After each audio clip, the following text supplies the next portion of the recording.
बिस्मिल्लाहिर्रहमानिर्रहीम।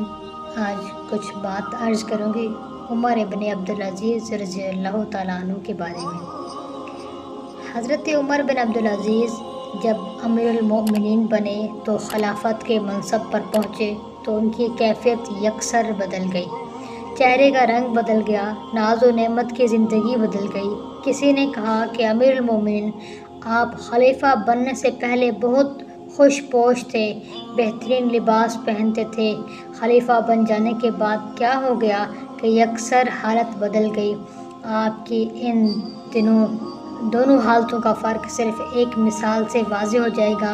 उनके खादिम का बयान है कि एक दफ़ा हज़रत ने मुझसे फ़रमाया कि बाज़ार से चादर ख़रीद लाओ। ये उनकी खिलाफत के ज़माने का किस्सा है। मैं ले आया, पूछा कितने की लाए हो? मैंने कहा 5 दिरहम की।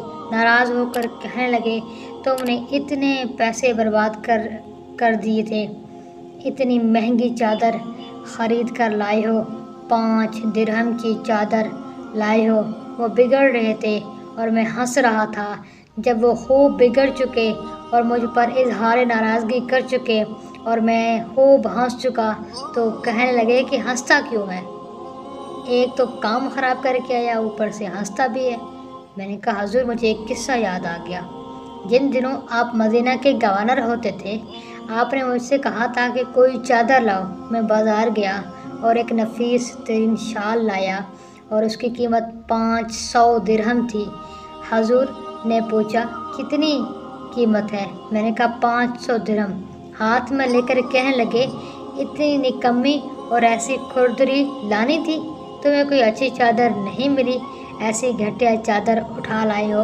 मैं यूँ हंसता हूँ कि एक वो वक्त था कि 500 दिरहम की शाल आपको खुरदरी लग रही थी और इसको घटिया फरमा रहे थे, और आज ये वक्त है कि 5 दिरहम की मामूली सी चादर लाया हूँ, ये आपको बहुत महंगी लग रही है।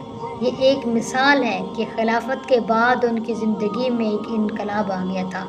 खिलाफत से पहले ऐसा नफीस लिबास पहनते थे कि पूरे मदीना में ऐसा बेहतरीन लिबास किसी के पास नहीं होता था, और वो ऐसी चाल चलते थे कि वो उमरी चाल कहलाती थी।